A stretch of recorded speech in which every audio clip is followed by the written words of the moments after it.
Hey, what's up, guys? I'm back. I told you I was going to be doing some more videos this week.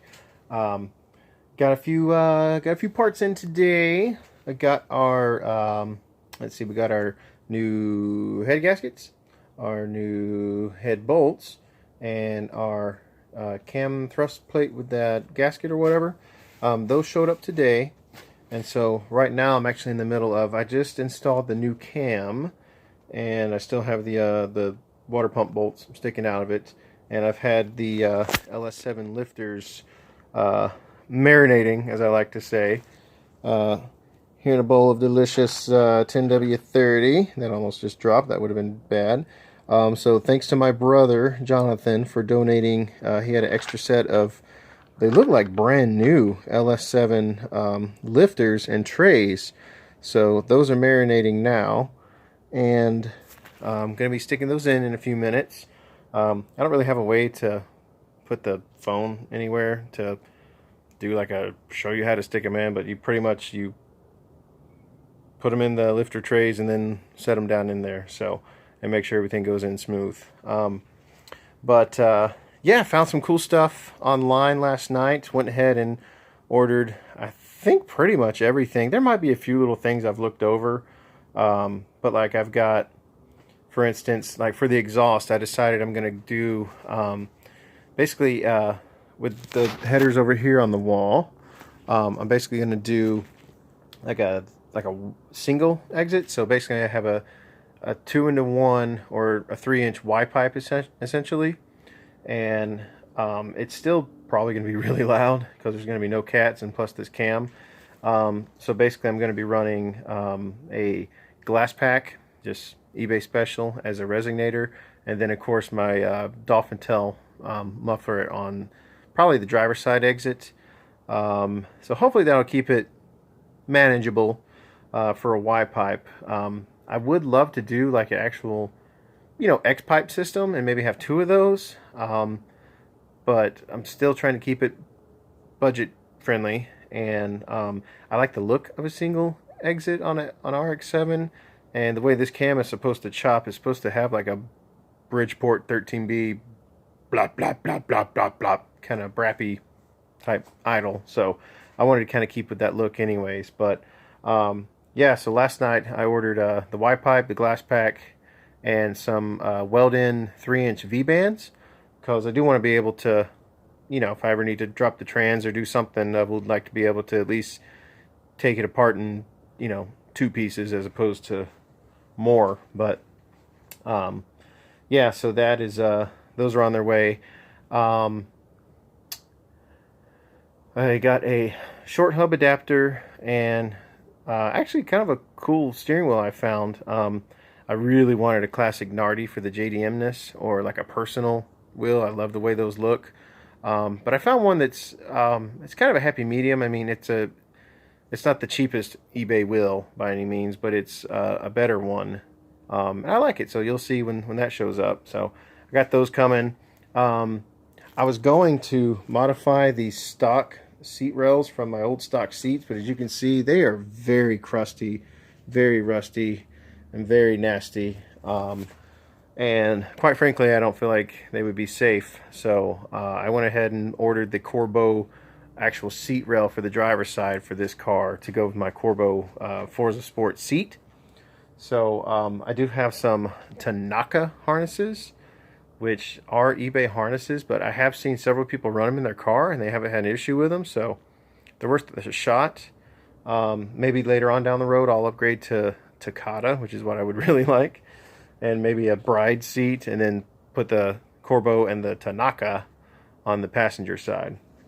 But for now, that'll get me rolling safely. I got stainless brake lines coming, a hydraulic handbrake that's basically an ASD style with a reservoir, because as I mentioned in the last video, I'm going to be doing a just the front brakes are going to be on the pedal only, and the rears are going to be strictly on the hydraulic handbrake. So that's going to be my setup. What else did we get? I picked up my subframe from the Goodyear shop in Highland on Indianapolis Boulevard. Great guys over there. They were able to press out all those old crusty nasty bearings and clean up the bores. So I found another company, thanks to the RX-7 family on Facebook. There's a company, I think it's JJLP, but basically he makes the full rear solid bushing set. So he's got the DTSS rear steer eliminators, along with the upper and the lower, I guess like trailing arm bushings you could call them, basically where the knuckles bolt on to the trailing arm or rear subframe, because those were what I was really worried about and boogered up. So I have that set coming. Let's see, I'm trying to think. I've just been really excited, actually making some progress.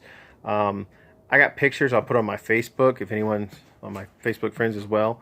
I got the Mustang wheels yesterday, the Portman Advans. Picked those up yesterday and got them sanded and cleaned them with acetone and 2 nice coats of Rust-Oleum spray paint gloss white. So I think they're actually going to look really, really sweet. They look nice. It was dark by the time I finished the second coat. So hopefully there's not a million mosquitoes stuck to them right now in the tacky paint, but it seemed like it was going to turn out really, really, really nice. And for $100 for 17x8 wheels that are super lightweight for factory wheels, you wouldn't believe it. Got a set of tires coming. I forget the brand. The set on eBay was like $198 for 4 brand new tires, so I couldn't not get them. I think I went with 225 40 17s or 215 45 17s. I can't remember right off the bat, but they're supposed to be a W rating. I know Z rating is supposed to be the stickiest, so W is on the stickier side. They were listed as high performance tires. I think they're made by the same people that make like the Sumitomos or whatever, so they're probably some cheapo Korean tire or something, but whatever. We're gonna give them a shot. They're $200. You can't not. Let's see. And then yesterday I talked to Comp Cam's tech line about the push rods and stuff, and they basically gave me some measurements to go off of, but they recommended that I get a push rod length checking tool, which I found one on eBay. Like literally this car is a eBay, Facebook Marketplace, and some Summit Racing and some local business build. So pretty much everything I say from here going forward, just assume it's either eBay, Facebook Marketplace, or if it's a performance sounding part, Summit Racing probably. So anyways, so I got a push rod length checker just to verify. I went ahead and got a LS2 timing chain that a lot of LS people were recommending I go with, as well as the 660 spring, valve spring, the whole kit from TrickFlow, which was reasonably priced for what it is, and it's everything. It's, you know, the springs, the sills, the seats, the valve stems, like everything to upgrade the valve train. And then there's a local person in, well, they're in Illinois, they're over the border, but we're very close to the border, they can put everything together for me and clean up the heads for $300. So I'm probably going to go that route. I guess I'll go ahead and do the trunnion upgrade. There's really no reason not to, and for what everyone says, it's a cheap insurance, and I do want this thing to be able to wind out. I mean, it's a 5.3 and it's going to have this banging valve train, so might as well let it, you know, get it to where I can let it stretch its legs. So I'll go ahead and do that. Just factory rockers are supposed to be fine with the trunnion upgrade. So but I did order push rods. From what I was told by people, that I got some numbers, and I pretty much got 5 1/1000ths of an inch smaller, so hopefully that doesn't make big of a difference. The Comp Camp guys said if I hear a little chatter or whatever, then that'll be the difference, and I'll have to go up at that point. But hopefully it'll work out. Hopefully it'll be silent and deadly, and that'll work out well. But oh, I guess I could show you something real quick. Let me move my marinade of lifters. Hopefully those don't fall and spill everywhere. I'll just put those on the ground for now. And these lifter trays. Pardon my camera going all over the place.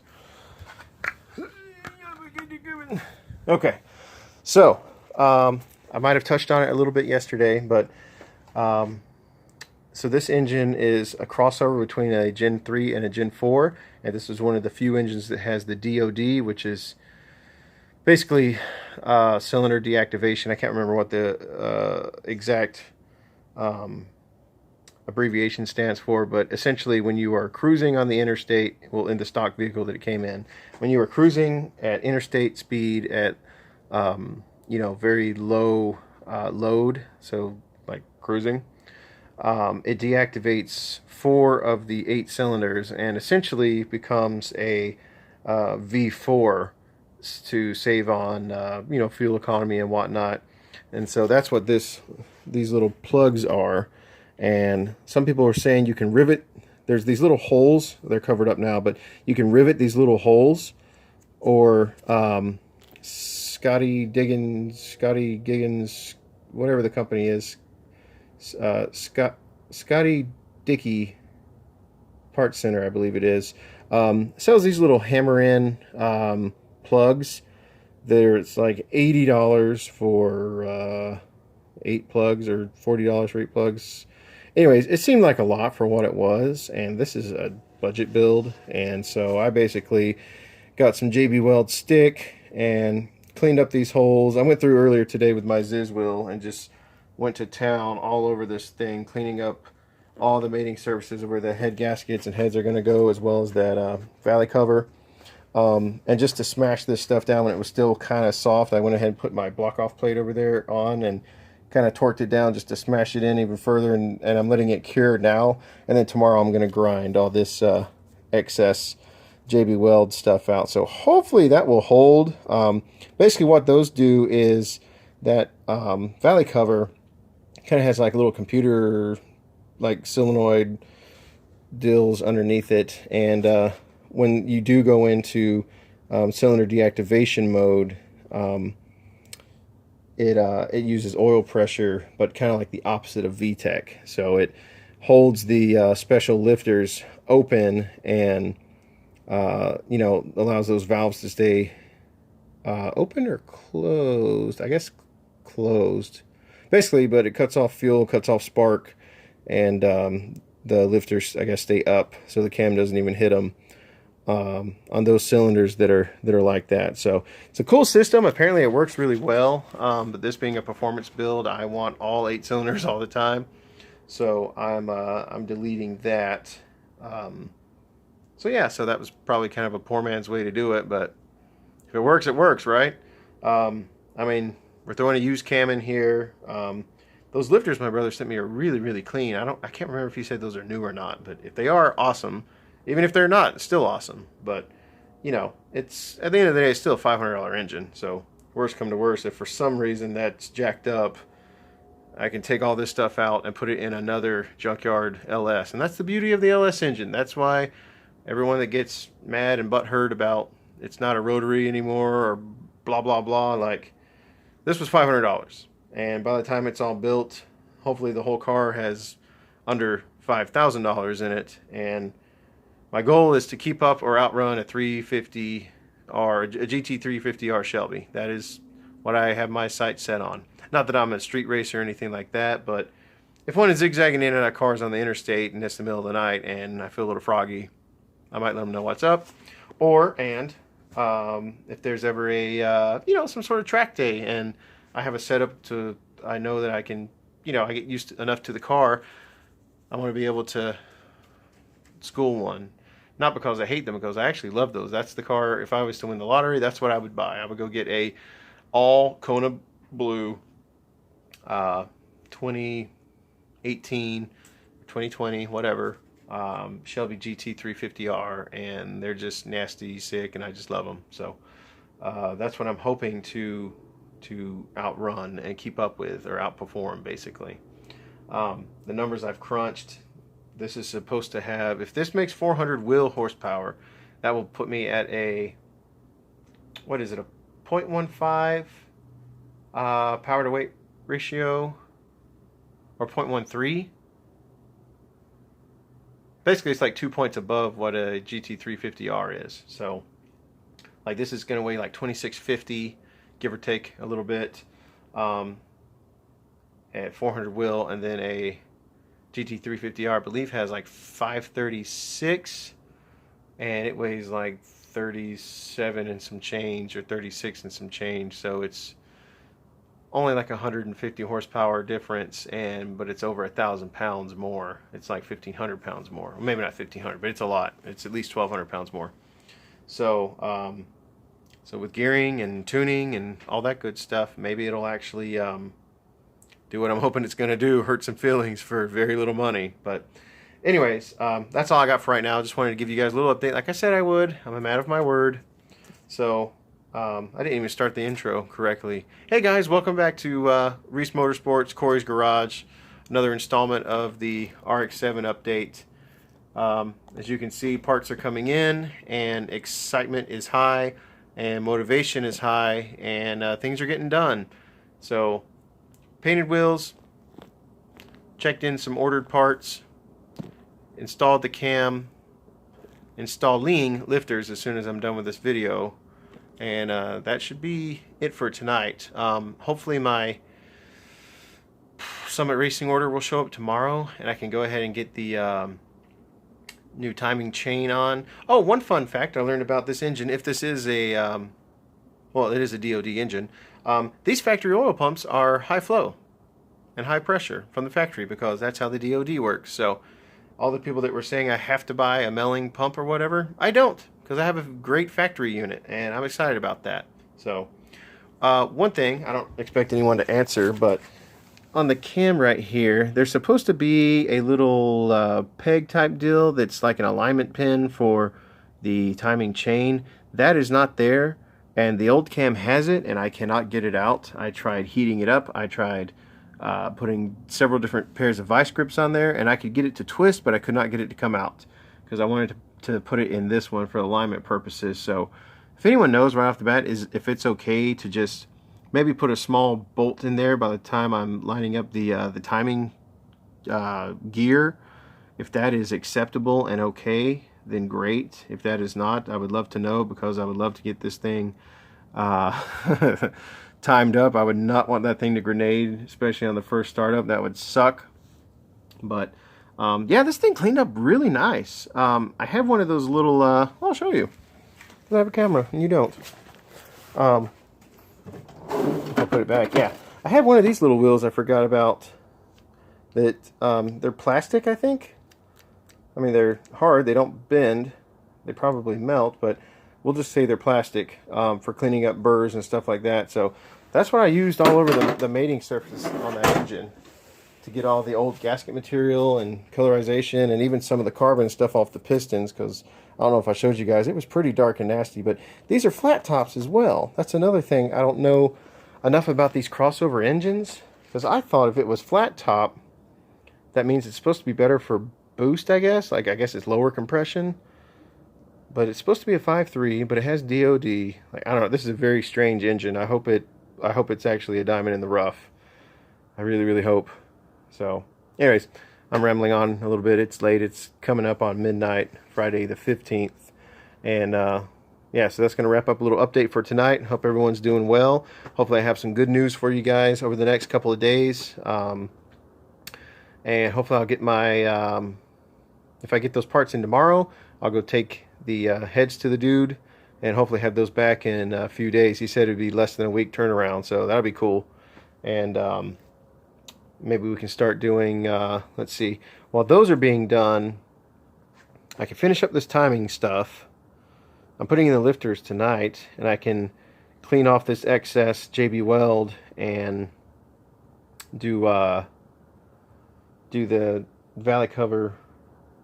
And I was trying to think what I can do to keep making progress on it. Like, I know I'm going to have to do the brake lines here soon. I know I'm going to have to replace the calipers here soon. I know I'll have to get wheels and tires mounted. I did go ahead and get the max speeding rod coilovers, but I got the better ones. I got the ones that are actually 24-way damper adjustable. So, yes, they are eBay coilovers. Yes, they are max speeding rods. But the ones that everyone bashes on are just the non-adjustable dampening ones. You can adjust the ride height, and that's it. Apparently, they ride like garbage, but for 200 bucks they are, but they are. These were about 300. Actually, no, I got a deal. I got 285 for VIP.